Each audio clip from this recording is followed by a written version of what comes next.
கடந்த பதிவில் தகவல் அறியும் உரிமை சட்டம் 2005 படி தகவல்களை தெரிவித்திருந்தேன். அதில் இதர தகவல்கள் இப்பொழுது உங்கள் முன்னால்.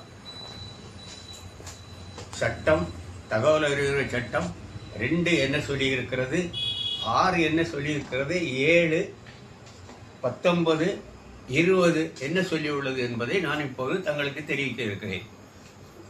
உங்களுக்காக இல்லாமல் மற்றவர்களுக்காக நீங்கள் தகவல் கேட்கும்போது தகவல் அறியும் உரிமை சட்டம் 2005 பிரிவு 6(1) பிரிவு 6(1) கீழ் நீங்கள் தகவல் கேட்கலாம்.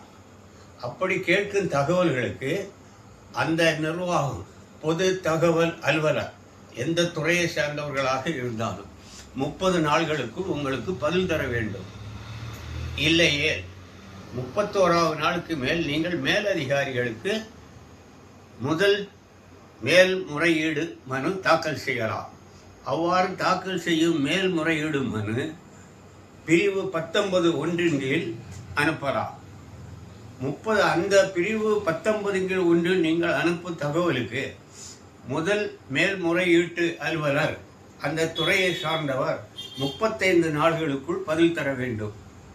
அப்படி அவர்கள் பதில் தர தவறினால் 36வது நாளிலிருந்து நீங்கள் பிரிவு 19(3) படி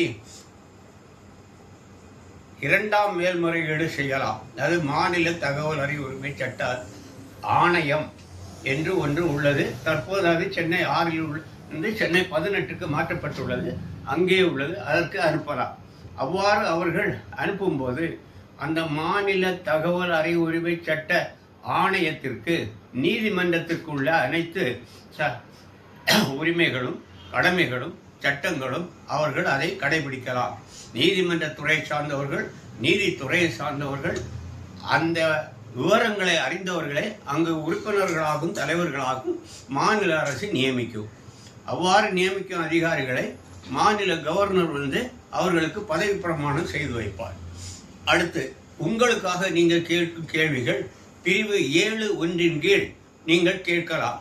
அவ்வாறு கேட்கும்போது அது உங்கள் உரிமை அல்லது உங்களது நியாயமான காரணங்களுக்காக உள்ளது என்றால் பிரிவு 7(1) கீழ் நீங்கள் கேட்கும் கேள்விகளுக்கும் அதில் 7(1) 2 கிளை என்ன சொல்லுகிறது என்றால், உரிமை மற்றும் தங்களுக்கு இழைக்கு ஏற்படுமானால் 48 மணி நேரத்தில் அந்த நிர்வாகம் பதில் தர வேண்டும். இல்லையானால் நீங்கள் மேல்முறையீடு செய்யலாம் 19(1) கீழ் என்று சொல்லுகிறது. அப்படி அவர்கள் நிர்வாகம் தர தவறினாலோ, அவ்வாறு அவர்கள் கொடுக்கும் பதில் தர தவறினாலோ 6(2) என்ன சொல்கிறது என்றால், எந்த காரணமும் கேட்காமல் பதில் தர வேண்டும் என்று சொல்லுகிறது. நீங்கள் ஒரு தகவலை கேட்கிறீர்கள், அது என்ன காரணத்துக்காக கேட்கிறீர்கள் என்ற காரணத்தை கேட்கக்கூடாது என்று பிரிவு 6(2) சொல்கிறது. 6(3) என்ன சொல்கிறது என்றால், நீங்கள் தகவல் பெறும் பொது தகவல் அலுவலருக்கு அனுப்பும் மனு அவர்கள் பரிசீலிக்க அவர்களுக்கு போதுமான ஆதாரங்கள் இல்லையெனில் ஆதாரங்கள் உள்ள இதர அலுவலர்களுக்கு அதை 5 நாட்களுக்குள் உங்கள் மனுவை 5 நாட்களுக்குள் அனுப்பி உங்கள் மனு நகலையை அனுப்பி அங்கிருந்து தகவல் பெற்று உங்களுக்கு தர வேண்டும். இல்லையானால் அவர்களை தகவல் தர செய்ய வேண்டும் என்று பிரிவு 6(3) சொல்கிறது.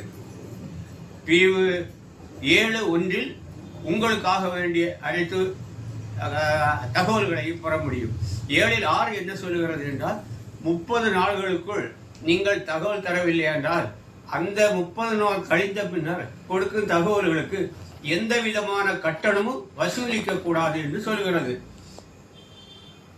அப்படி அவர்கள் தரவில்லை என்றால் 19(1) கீழ் மேல்முறையீடு, 19(3) கீழ் 2வது மேல்முறையீடு தகவல் ஆணையருக்கு அனுப்பலாம். அடுத்து பிரிவு 20(1) என்ன சொல்கிறது என்றால், 30 நாளைக்கு தகவல் தர மறுக்கும் அல்லது தராத அலுவலர்கள் மீது ஒரு நாளைக்கு ரூபாய் 250 பெனால்டி அவர்களுக்கு விதித்து அந்த பணம் உங்களுக்கு தர உத்தரவிடலாம். இதர தகவல்களை அடுத்த பதிவின் போது தருகிறேன். வணக்கம்.